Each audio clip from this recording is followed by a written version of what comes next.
നമ്മൾക്ക് ഒരാൾക്കെതിരെ കേസ് എടുക്കണമെങ്കിൽ അല്ലെങ്കിൽ ഒരു മിനിമം പ്രോസസ്സ് ഉണ്ടല്ലോ, പോലീസ് സ്റ്റേഷനിൽ പരാതി കൊടുക്കുക, then ഇദ്ദേഹത്തെ ജഡ്ജിൻ്റെ മജിസ്ട്രേറ്റിൻ്റെ മുന്നിൽ ഹാജരാകും അല്ലേ, 24 hours മുന്നേ ഹാജരാക്കാം.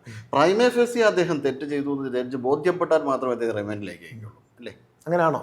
അങ്ങനെയാണ്. എനിക്കറിയില്ല.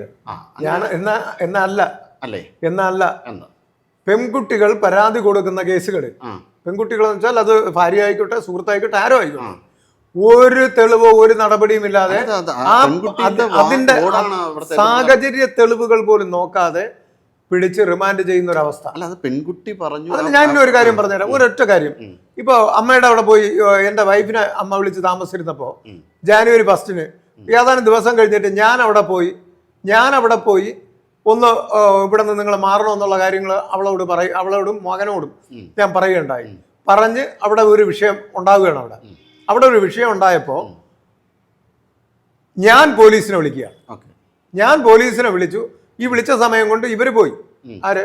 അല്ല, അതവിടെ അത് ആ ഒരു വാക്ക് പറഞ്ഞാലേ മനസ്സിലാവത്തുള്ളൂ.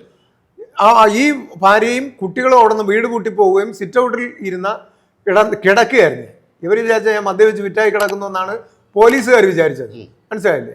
അപ്പോൾ നേരെ വട്ടിയൂർക്കാവ് പോലീസ് സ്റ്റേഷനിൽ വിളിച്ചു. വട്ടിയൂർക്കാവ് വന്നിട്ട് ഇവർ ചെയ്തെന്താണെന്നറിയോ?